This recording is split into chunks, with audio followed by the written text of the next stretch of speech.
Right. Ladies and gentlemen, I'm very, very happy to be your host today, and I welcome you all with open arms to something which I think is absolutely necessary, something which is very pertinent to the situation that we're dealing with, not only in South Africa, but in the world. I also will introduce you in a moment or two to our guests. If I could just ask Mark, Charley, Tumelo, if you could just mute yourselves for the first few minutes. We're going to play a video, and then we will come to you straight after this. To those who've just joined us, my name is Gareth Cliff. It's an absolute pleasure to have you with us today for this special webinar in our series. It's the third in our series of Stop to Start webinars with Absa. Can we just check here? Someone has not muted. If you could just mute yourselves, Charley and Tumelo and Mark, then that would be very helpful. Thank you kindly.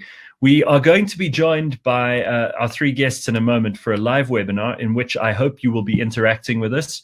The subject matter for today's discussion is the role of men in trying to curb this pandemic of gender-based violence. We'll talk about what the men of the future might be like, what kinds of things men right now could do to improve their contribution to this battle that we all should be engaged in, and how we can best equip ourselves with a kind of positive masculinity rather than a toxic masculinity to assist women and girls to live safer, happier, more productive, more empowered lives, and be useful rather than a problem and an added level of confusion and ugliness in society as men. So we're going to talk to a lot of men. I know that might surprise some people who perhaps didn't watch the first two episodes of this webinar, but the whole point here is not just to get people who are interested in the subject of gender-based violence, but also to get people on board who have real solutions and who have some potentially valuable information to share with us. So let's get started. You can, of course, still join. If you're having any technical problems, then we are fairly sure that all you need to do is to re-enter the conversation, re-click on the link, and you should be okay. As I said, any questions you have, the chat facility on this webinar is available, and please post your questions throughout the conversation. I'm Gareth Cliff, cliffcentral.com, and Absa, pleased and proud to bring you this conversation. I will introduce you to all of my guests in a short while, but to begin with today's conversation, men's violence against women remains a pervasive feature of life all over the world. Increasingly, attention is being paid to engaging men and boys to end men's violence. Programs and policies have been successfully piloted by NGOs around the globe and have shown to promote important and positive change in men's gender-related attitudes and practices. So to give you a little bit of background, the United Nations defines sexual and gender-based violence as any act that is perpetrated against a person's will and is based on cultural and socially based gender norms and unequal power relationships. So today we'll talk about what those cultural and social norms are and how they're influential in shaping individual behavior and the rules and expectations of behavior, including the use of violence. We'll give you some examples of those. And all of my guests today are well-versed in their own experiences and their own take on how we can do something about this and not just talk about it. So to get us started, I spoke yesterday to a very, very interesting man called Jacques Katz. Now, Jacques Katz is no stranger to people in the field of gender-based violence. He's written amazing books, which I would encourage anyone to pick up. And if you haven't ever heard of him, he really is a fascinating man. His work is also in academia, but he largely takes the role of giving group facilitations and lectures and TED Talks even to the military, to football teams at the highest level in the United States. And he's interested in the new kind of man that is emerging, the kind of man that we should all aspire to be. And I had a very lengthy conversation with him, all of which is available on the Absa page on cliffcentral.com, and which I'd love you to go and have a look at. But I'm going to give you a snippet of this just so we can get the party started for today, let you understand where he's coming from, and perhaps give some context to the overall international discussion. So here is Jackson joining us from the East Coast in the United States of America. Take a listen to this. Language is a systemic force. Language helps to structure the way that we collectively think and the way we collectively understand and narrate our experience.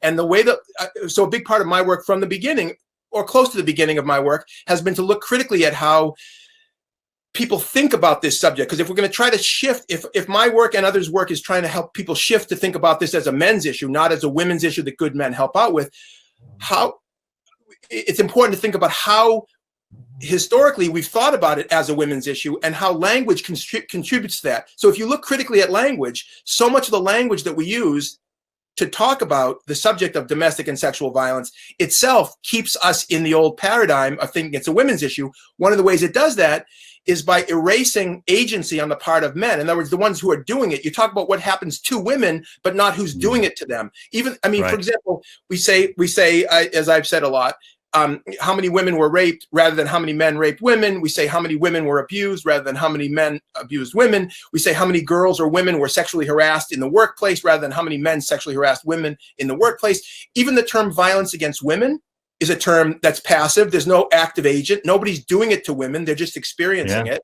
And frankly, this is also probably the best illustration of what the systemic problem is because we're victim focused, which is obviously correct from an empathetic, from a procedural point of view, but we actually don't assign the blame. We talk about the woman as the victim, but we don't talk about how many men may be doing this on a daily basis as the real source of the problem. That's right. I just read a long article or a longish article in a publication in Nigeria about sexual violence in Nigeria, and there wasn't one mention in the whole article about men. The word women and girls was strewn throughout the article, kept referencing women and girls experience, women and girls as victims and survivors, women and girls services for women and girls. But every time it referred to the perpetrator, it was degendered and neutered. It was perpetrators, individuals, abusers.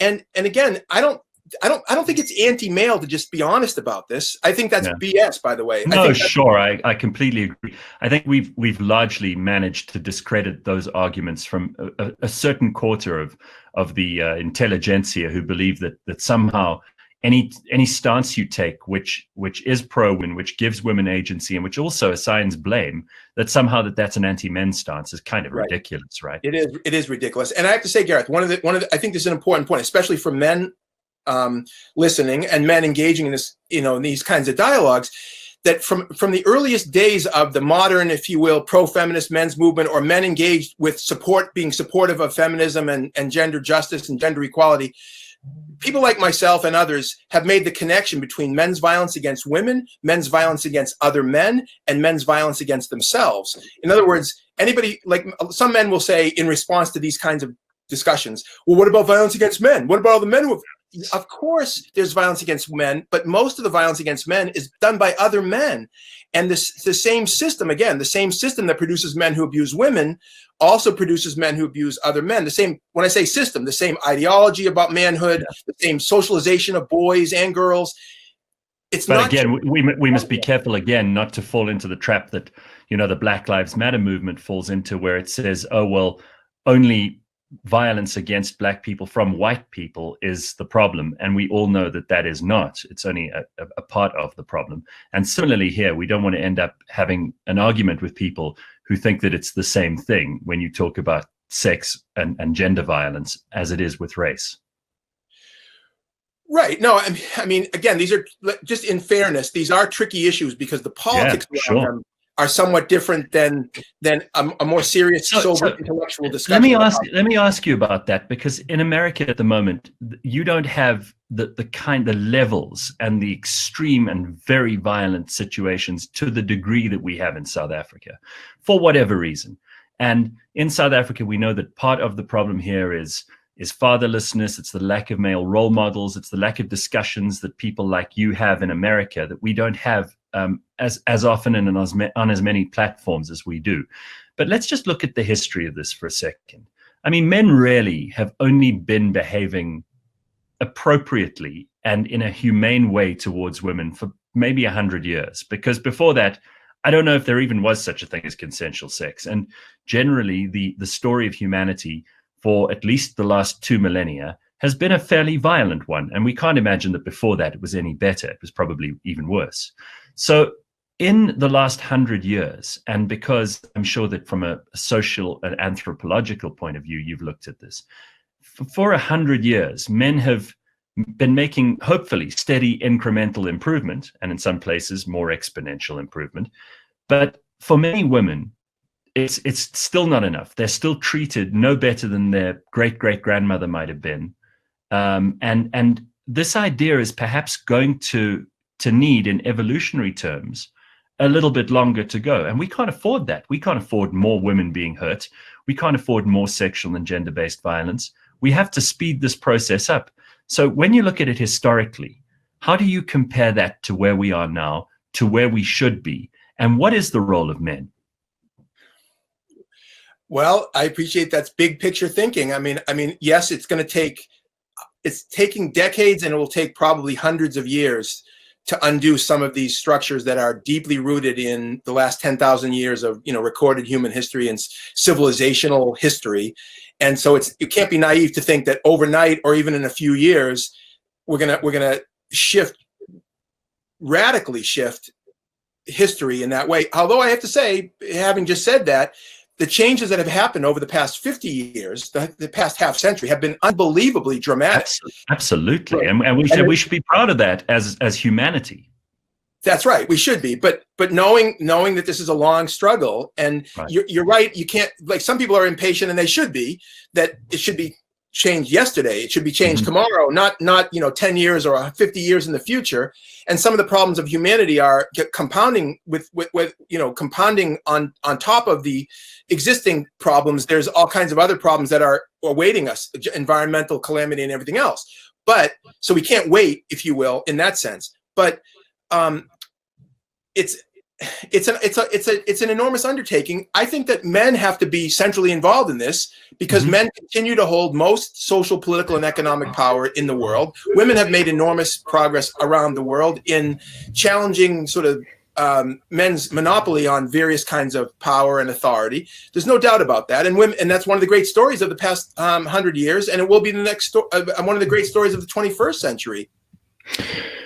Well, we are back and live. That was Jackson Katz out of the United States of America. He's written a couple of really interesting books about masculinity and the kinds of positive value that masculinity, when it is harnessed properly, can bring into society. I'd like to introduce to you now our panel for today, who are all very well versed in the subject, who are all very, very interesting people in their own right and have stories to tell us. I'd like to start with Mark Ramsing. Mark is the finance director at the Department of Water and Sanitation. And he's also a certified life coach, an inspirational speaker, and author. And as a child, Mark had a story where he was directly exposed to the residual effects of family violence. And he'll tell us about that just now. A year ago, he founded the nonprofit organization Project Rage SA. And you can look them up on the social media and the internet. So thank you very much, Mark. It's very nice to see you. Welcome. Mark, you there? Thank you very much, Gareth. It's an honor and pleasure to be part of this discussion. And yes, having faced the direct effects of family violence, I think yes, I had to grow up with a mindset that help people understand that we cannot repeat the cycle of the last generation. And the power to change is in the ability to actually take that pain, and instead of making it your prison, make it your platform to be able to champion the cause that has not been championed adequately enough by men before. I completely agree with you. I think that everybody on this webinar is really interested to hear your thoughts on that. And we will get to that in a second, but perhaps you just want to share your story of what you actually went through and how it taught you something about the nature of toxic masculinity, how it taught you something about how you can escape from cycles of abuse. And maybe it would be instructive to someone who's listening today. Look, I grew up in a family where my father was highly abusive. He had gone into the gang and drug culture and became quite a kingpin in the KZN areas. And through being exposed to drugs and exchange of firearms back in the early 80s, late 70s, early 80s, he was abusive from day one of marriage. On the night that my they got married, my mom was beaten to a pulp on their wedding night, and he went off to take drugs and alcohol with his friends. And this is something that's almost a taboo, because families kind of want to protect the family image by keeping silent about these things and almost washing it over to say, but what's going to happen to the family name?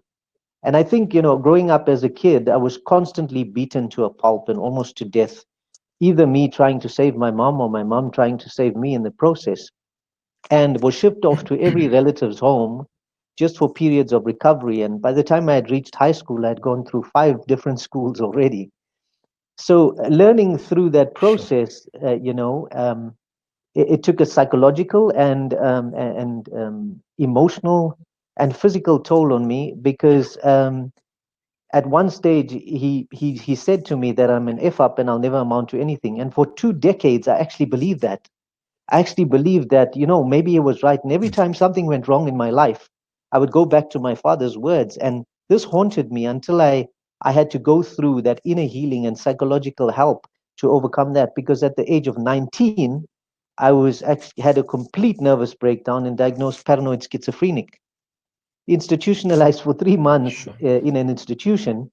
But the residual effects of that is that because he had spiraled down into a level of soaked in drug addiction, by the time I had reached my early mid-teens, 14 to 15 years old, I had to become the breadwinner of the home. And that put me into a situation where it took away the youth of my years, because I had to be an adult before I could even barely make it out of being a boy. So basically, we find that it had its toll on me as a person, and obviously, I have a very solid spiritual background, and that was the source and the anchor of helping me to overcome the challenges that I had overcome. But the one thing that I've learned is that everyone has the power to choose in which direction you can take. You can either become part of the problem or contribute towards the solution.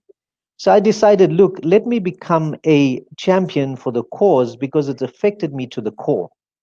And that's how recently Project Rage came about. Well, I think that that's such a great story, Mark, and I know it's not always easy for people to share these stories, but it does help all of us to connect to where you're at in your life and why you're motivated to do the things you do. I know Charley has stuff to tell us, which is more or less along the same lines, but obviously very different because of his circumstances and the things that he's doing. But I think you two could be brothers in arms, just judging by what I know about Charley already. I do want to introduce Tumelo. Now, Tumelo's joining us from Botswana, so we've had a couple of buffering issues. In other words, there's a bit of a delay between his answer and my question. So I'm just going to ask Tumelo to quickly tell us his story. He's the director of the people function at Absa in Botswana. He's joining us from Gaborone, and he established a Menzimbizo at Absa in Botswana to assist his male colleagues to become better men and better fathers. And I do want him to tell the story of his own son, Luapi, and the relationship between a father and son, because I think that is so instructive in helping us to understand where things can go right in so many families and where things can go wrong in so many families. So, Tumelo, please go ahead, and if you'll just bear with us, Tumelo might have a slight delay, but he'll answer the question in a second. So if we'll all just give him a chance. Go ahead, Tumelo.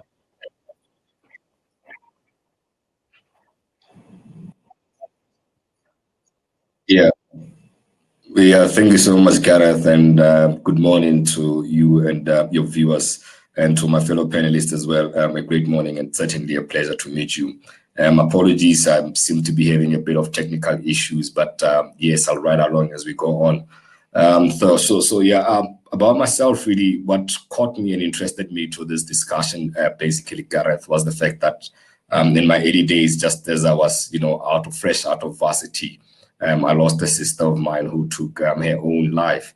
That was in 2006, and looking back at it every time, I keep having these visions and this kind of noise in my head that just won't go away easily, around the fact that having been a part of her life, from a family of 3 siblings, Me being the last born, I was very close to her because she was really the second there. And I tended to spend a bit of time with her because when I was in varsity, she had just started working, had this relationship, and she was, pretty much cohabiting with this guy, and they had a child. I used to witness, in snippets and in bits and pieces, some level and form of, abuse, be it not necessarily physical, but just the emotional and the financial abuse, which often at times is not really talked about because she was almost the breadwinner in this relationship. And I could see that there was a bit of, pain and struggle that was going on throughout this relationship. And eventually when she decided to end her life in a very horrible manner, I must say, I've lived with that for the longest of time. And you fast forward, I got married in 2009, having had a baby myself prior to that, from a different relationship, and I had a son. So throughout the years, I've been, I had these battles to, I have access to my own boy, have access to my own son, until I eventually had to approach the courts and really seek reprieve from the courts, and that was a success. But it is actually now post that fact, when everything came together, that I started thinking about really, what kind of a boy am I going to be raising? What kind of a man is he going to turn out to be? And to what extent do I influence who he is ultimately going to become? And I look back and I said, okay, with the rising levels of gender-based violence throughout not just Botswana, but I guess the continent as a whole. Look at it. The reality of the matter is that in the majority of the cases, the perpetrators are pretty much on the male side. And I think if we have to make any of a change, any of a difference, it has to start with us as men. And I thought to myself, what a legacy it would be for me to actually leave a better breed of a boy child. And I only did not stop there. What I decided to do was to take the conversation to the workplace, where I started having conversations with our citizenship manager to say, but how do we get more men involved? And luckily, the UN was also in the place to give us more statistics around all of this. And we had a very successful first year, to the extent that we were able to have discussions around including the role of men in our society. Tumelo, it's breaking up for me, and I'm definitely working hard towards making sure that I impact not only my boy, but I also have two boys who are my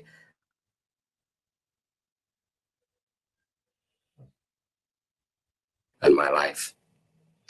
Tumelo, I'm going to have to interrupt because it seems that our signal is getting a little bit worse from you, and I'd like to hand over to Charley Pietersen at this stage. Charley is well known to Absa. He's well known to me. We've been talking to each other for a couple of years now.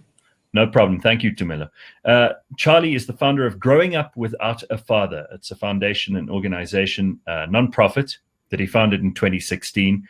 And I want you to tell the story of how it came about, Charley, and also the young men that you speak to at your workshops, your own personal story and experience, just to give us the background and the context for why you're involved.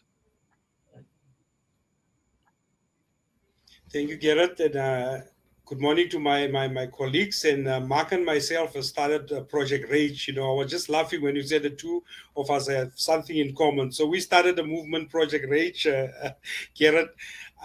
My name is Charley. I'm from a small town in the rural areas of Smithfield.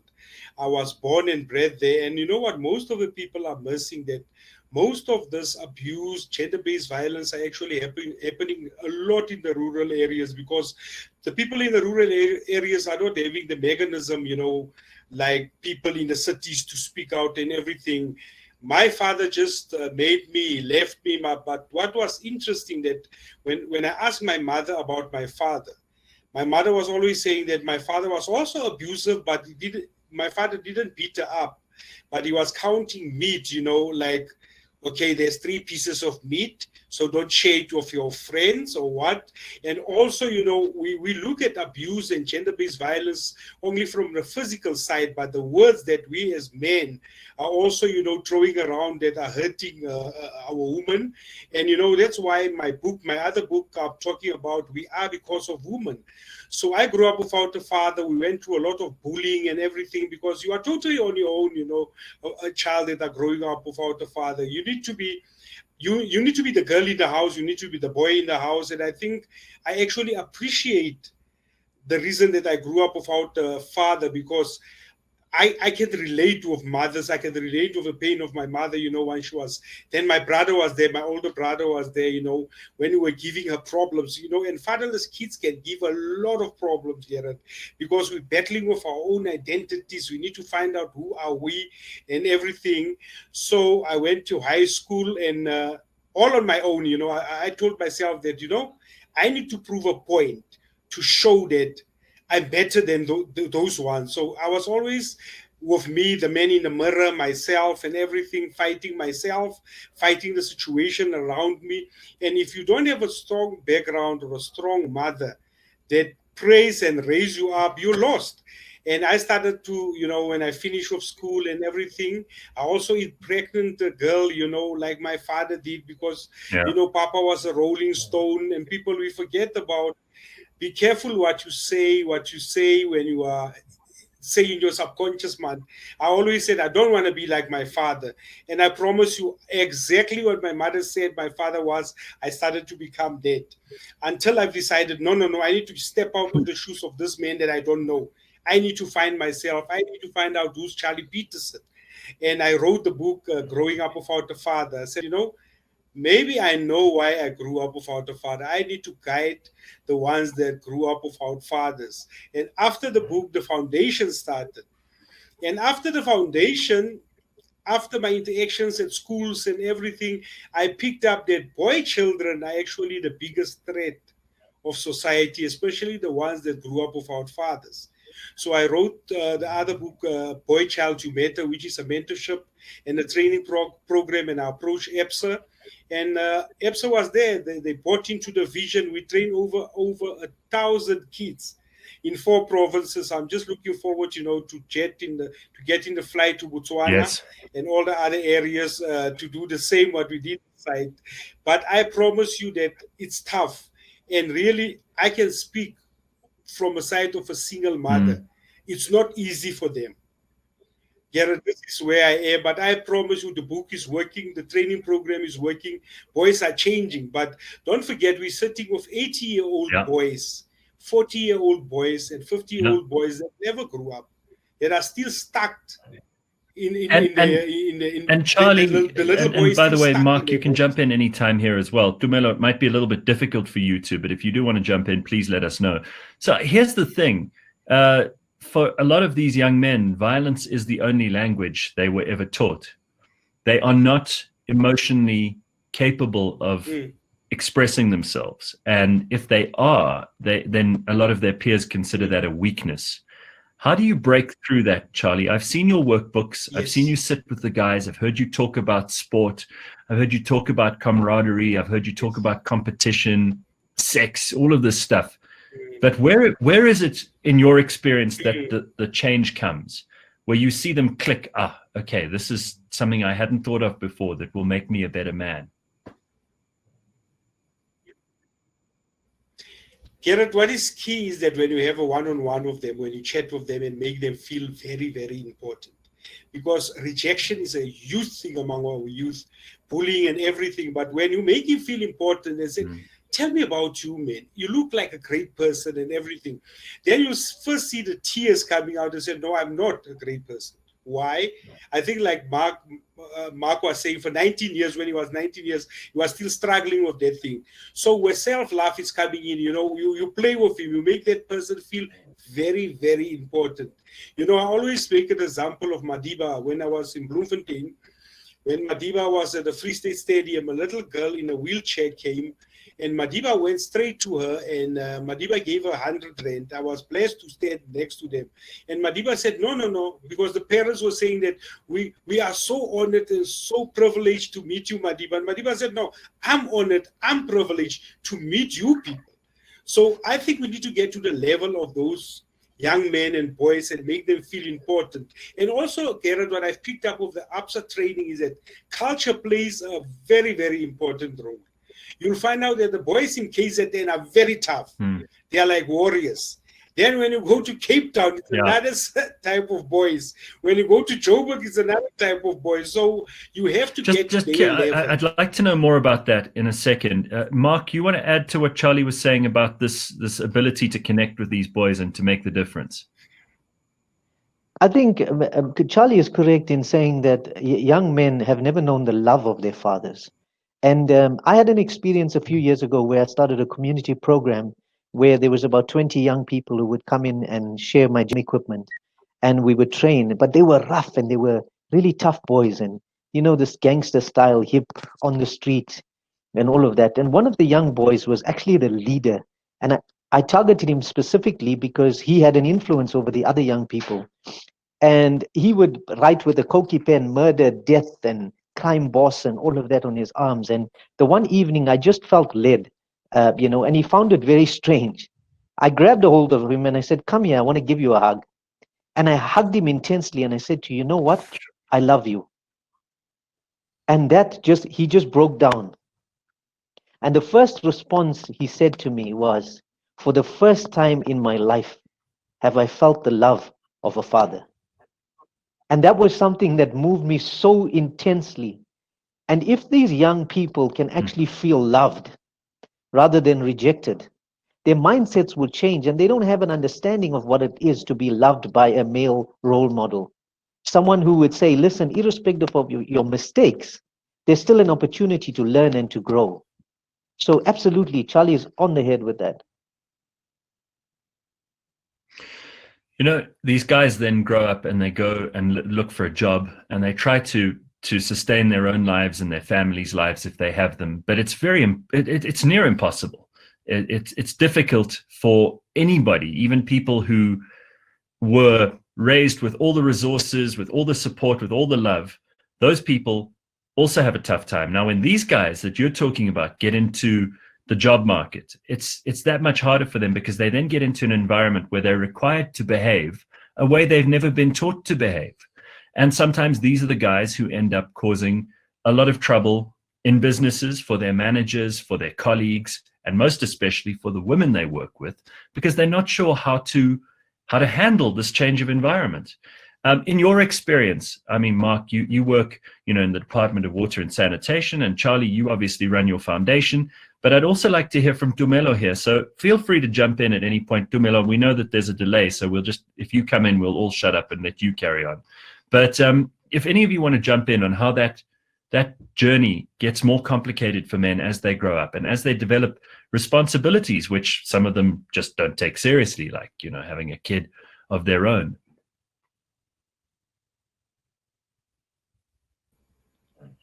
Gareth, all right, Gareth, I think it's fine. Okay, sorry. Thanks, Charlie. I think from an organizational perspective, the workplace has changed drastically.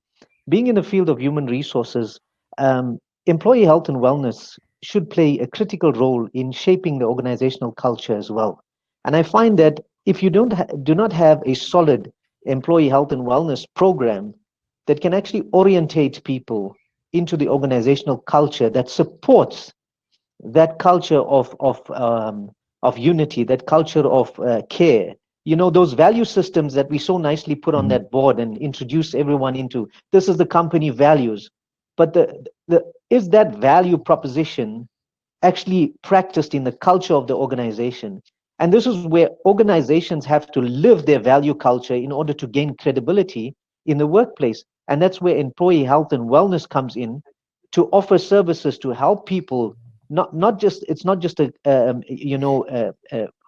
onboarding, exiting retirement. It's a journey with an employer as well, who has a social corporate responsibility to ensure that they address the issues that affect society as well. Thank you. Gareth, interesting, when I started to work as a teller in a bank.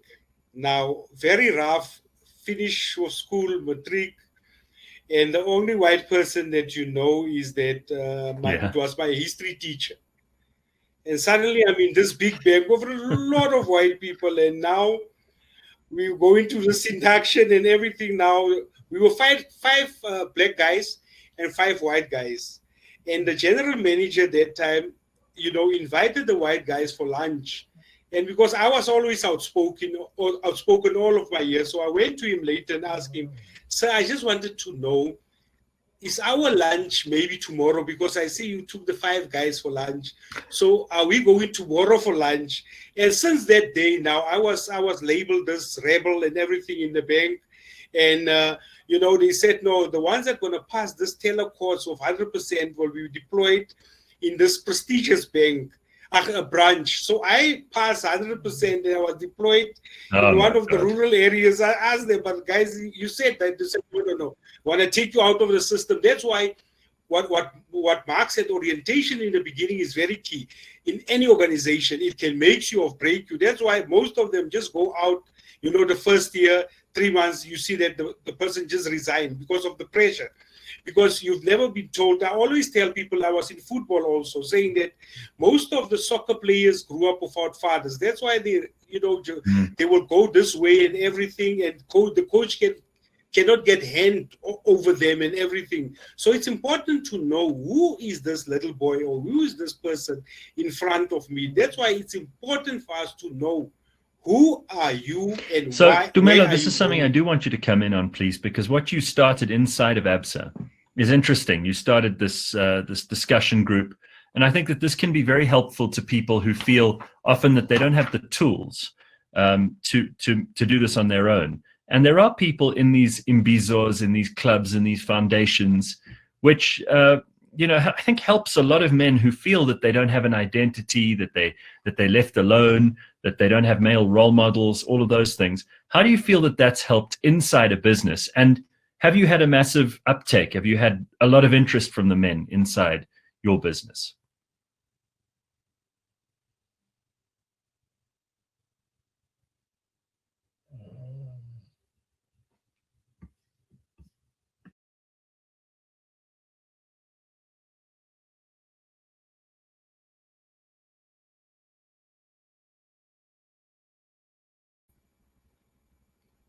Gareth, can I chip in there?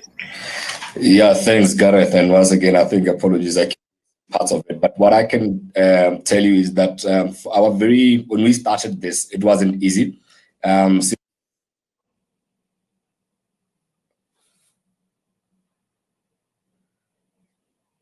think I've lost you there.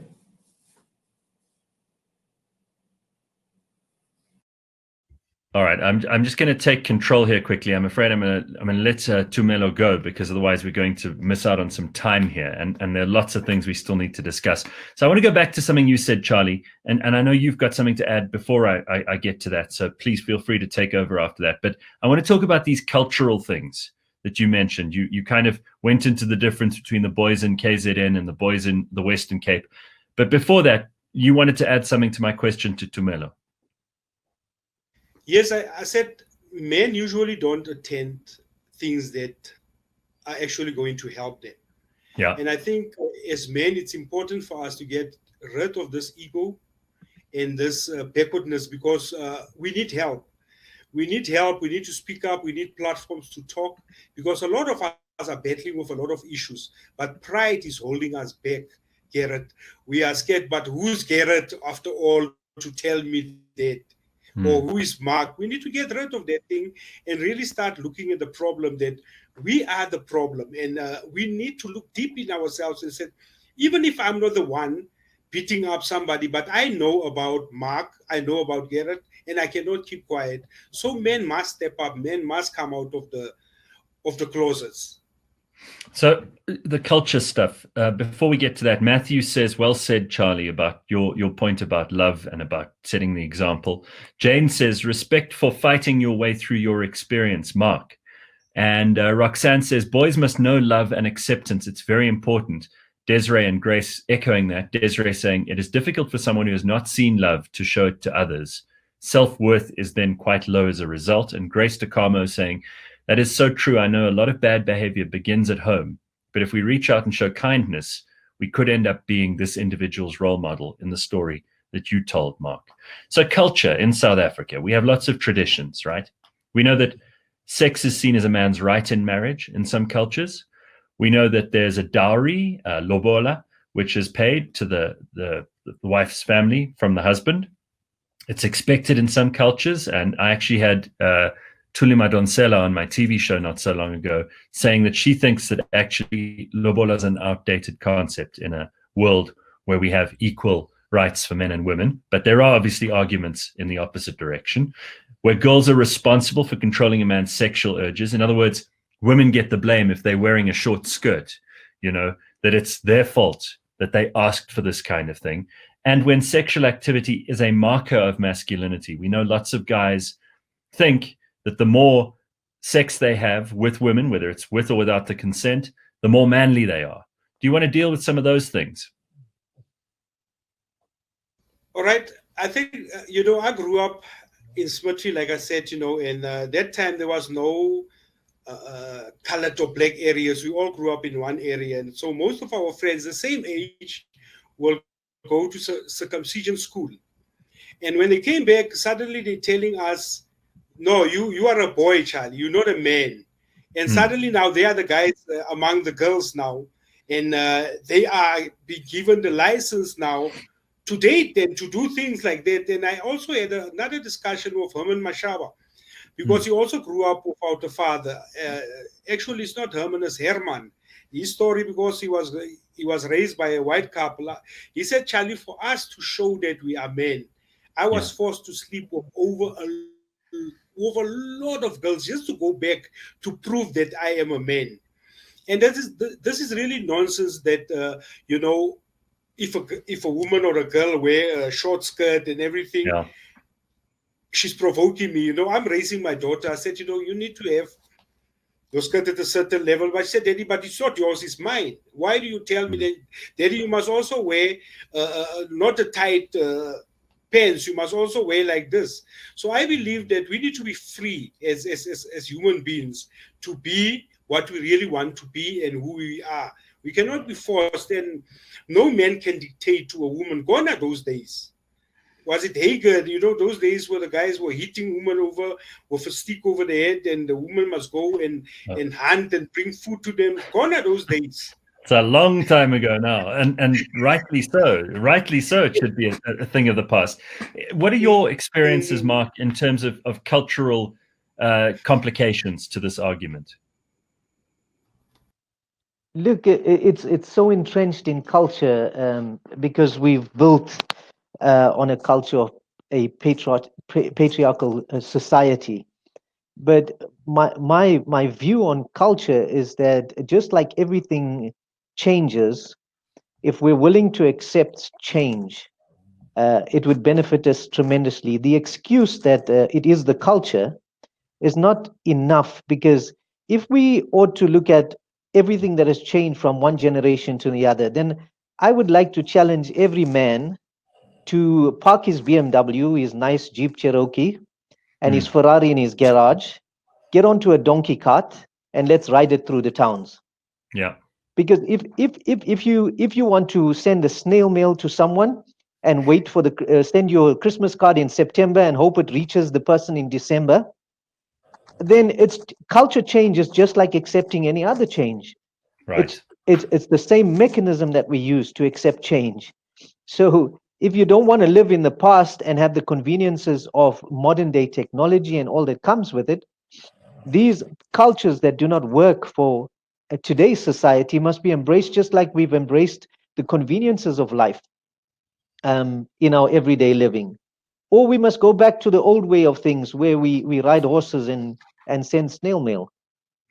I'm going to bring Jacques Rousseau into the conversation. He is a lecturer in critical thinking and ethics at the University of Cape Town. He's a campaigner for evidence-based reasoning in science, secularism, and humanism. And Jacques and I had a conversation yesterday, which is why it's in a video. But I encourage you to listen to that at the end of this presentation. Can we just refer briefly, because it is an important part of this, to the effect of drugs and alcohol on men in society in South Africa, something which you spoke about a little bit, Mark, in your own personal story earlier. But Charley, how bad is this? How bad is the tick problem in communities in South Africa? And is this partly to blame, without removing the agency from these men for which they are responsible, is this partly to blame for the problems that we have in our society? It's deeper than that. It's deeper than that, Gareth, but it is partly to blame. But the root cause, we have to look at the root cause. And I promise you, the root cause is fatherlessness, lack of mentorship, lack of guidance and everything. And also, you know, I've done a lot of work in the Northern Cape. I've done a lot of work in the Western Cape, where most of the social ills are coming from. These boys don't have nowhere to run to. They don't have any place to go to. The place to go to is where the gangsters are, the drug users are, and everything, because they are embraced. They are being loved. Because society, we are very cruel as society. We spitting you out. You know, if you instead of helping you, we're spitting you out. They will tell you we're getting more love from the gang leaders, we're getting more love from the drug dealers than we get love from you and the church and all the organizations that are there. And I also believe that really even government is not doing a lot. We can really get rid of this if we put energy and time on this, but it is destroying a nation big time. And drugs and Turk is not a black or colored or a white thing. It's a global thing. Yeah, and I want to bring that up quickly, because here's a question from Tracy. She says, what about men who come from privilege and a stable family who are also abusive? Because that happens more than people would like to admit. I'm going to jump in there because I also do a lot of one-on-ones. I'm also a life coach. Is that mothers will call you, and most of our rich parents, Gareth, wants to overcompensate for the time that they are not available in the lives of their children. Yes. And now the privileged guys are raised now of they're getting everything. And suddenly there's a society where they need to be now themselves, and they don't know how to be themselves. And they tend to go to this substance abuse and abuse because power. You know, I was born in power. I was born in privilege. Yeah. Mark, can I ask you something quickly? Because there are a lot of other questions I'll get to in a minute. But the things that you're doing, the panic button and GBV Anonymous, could you tell us a little bit about that? Yes, look, Project Rage was actually, I woke up the one morning and after a restless night, you know, the crime statistics were released, and I just want to give you a quick brief background. And I actually woke up sobbing because I thought, look, there are so many problems out there, but not enough tangible solutions. And I realized that the word rage popped into my spirit, and I'm wondering, but why did this word come up, you know? And when I looked it up in the online dictionary, the word rage actually has two meanings, and most of us associate it with uncontrollable anger. But the other explanation of the word rage is actually vehement desire and passion. And I thought to myself, look, if rage is channeled in the right direction towards passion and desire, we can flip the coin on rage. And the same hormone that drives men into rage is the same hormone that drives men to passion and desire. And we all know it's testosterone. So how do we channel that negative energy towards positivity that's going to result in us understanding that we are bringing about solutions to problems that is not as the speaker Jackson said, gender-based violence is not a woman thing, it's a man thing. We understand globally through research and statistically most of the perpetrators of violent crimes against women are perpetrated by men themselves. So if we change the culture and make men part of the solution, we're actually going to help people understand that men are changing, and as Charley said, the root cause is being dealt with. Now, when it comes to a panic button, as part of our objectives, we find that the police, by the time they are stretched to the limit. They don't have vehicles. You wait and hold on 10111 for a long time before you can get responses. And in terms of Project Rage, the vision to have a panic button is actually based on having champions in the local neighborhood who have taken the pledge and vowed to be part of the solution. So if we have 10 men in a neighborhood that can actually stand outside this home of this woman that has a restraining order against her partner as a guard, while the police respond to the problem, the person and the likelihood of the person actually committing acts of violence is much less when they see a crowd of people, because there's a crowd of witnesses that are there. So we link this panic button to the local security companies and the local group of people who join the organization as well. That's a terrific initiative. Congratulate both of you and Mark on your work. I just back on. He seems to have got a better connection. Tumelo, can you hear us?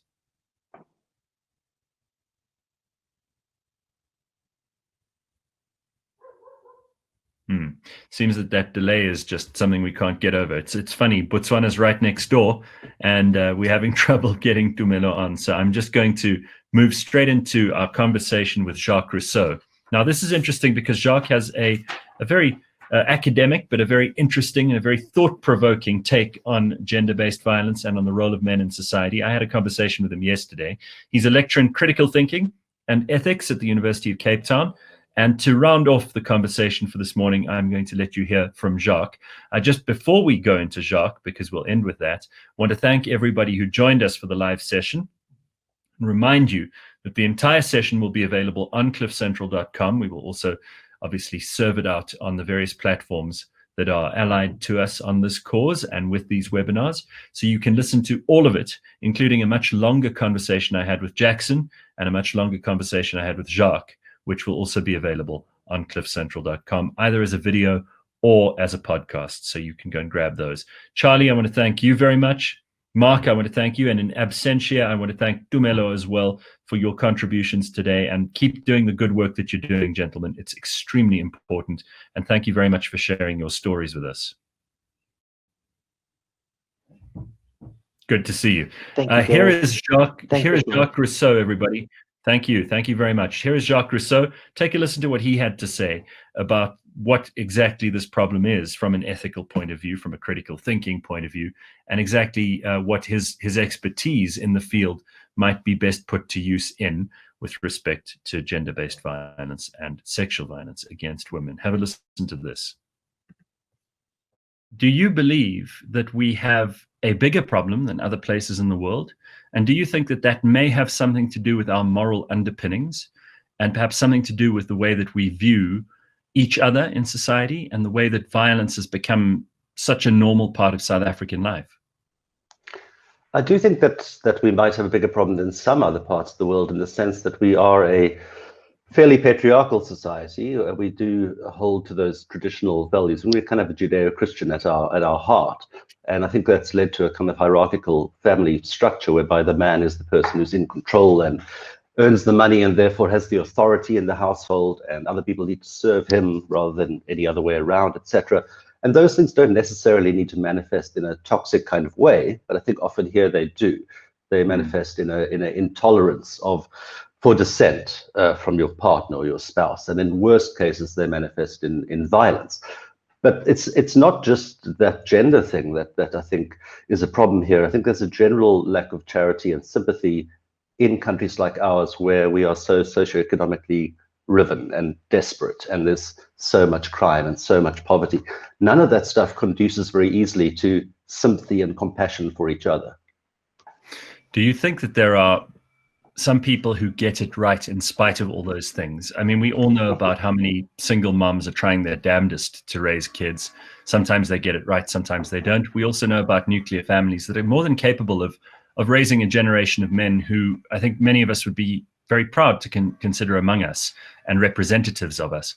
But there are obviously a great swathe of population in this country who are just without any direction, and perhaps without any role models, and without the right kind of examples of masculinity, which might put them in the driving seat for not only their own futures and their own destiny, but might also be able to help the women who they encounter along the way to be treated with respect and decency at the very least. Yeah, no, for sure. I mean, so firstly, on your first point, of course, there are so many courageous and hardworking and strong, even without support, women who are doing wonderful jobs. I mean, my mother raised me for many years, mostly by herself and my brothers, and I'm sure many listeners or people who are watching would have the same experience. So there's no question that you can get it right. But the point is that I think you often might start from a position of weakness, in the sense of there being, for many people, a lack of social support. As far as men and the contribution they can make, yeah, I don't think there's anything intrinsically wrong with masculine role models. In fact, they can be enormously valuable, and not because of some sort of binary split, as in you need the masculine representation and the feminine in the family. I don't really care, as long as the children are supported and are allowed to flourish in the ways that their temperament matches. Traditionally, we of course have those two things, and it's not necessarily a problem if one of them is missing, but because you can substitute with something else. But we are, in many cases, I think, missing a positive kind of masculinity, and instead experiencing that kind of, and I know the phrase is slightly hackneyed, but that the toxic example. Well, I think there's a huge amount of evidence to back up that hackneyed phrase, and it might be uncomfortable for some men to hear it over and over again, but it's probably important to stress that until the behavior changes to a degree where we don't have to measure toxic masculinity, perhaps the phrase will fall out of favor.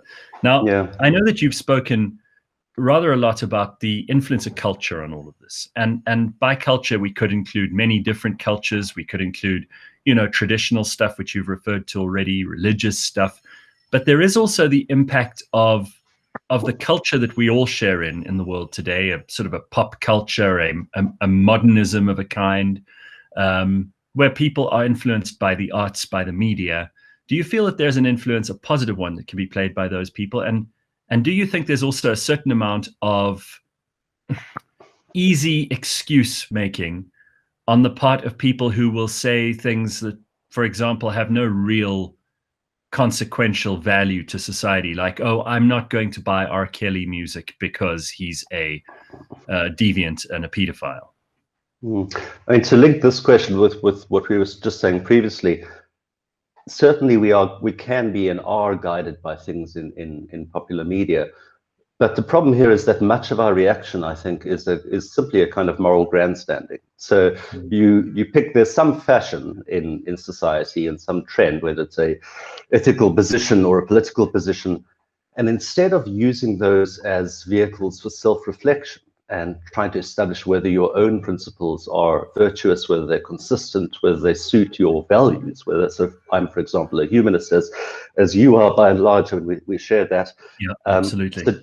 So does this trend, what are its long-term impacts on that value? Instead of being kind of either grandstanding on a principle or being absolutist about it, adopting a nuanced view and letting it inform you. So to link it, as I say, to our previous conversation, on the toxic masculinity side, I, for example, have a very weird manifestation of that, in the sense that I have been trained to be a stoic, right? So in that sense, I do the cause of gender, I do the cause harm by not being able to emote effectively and be sympathetic to somebody else's feelings.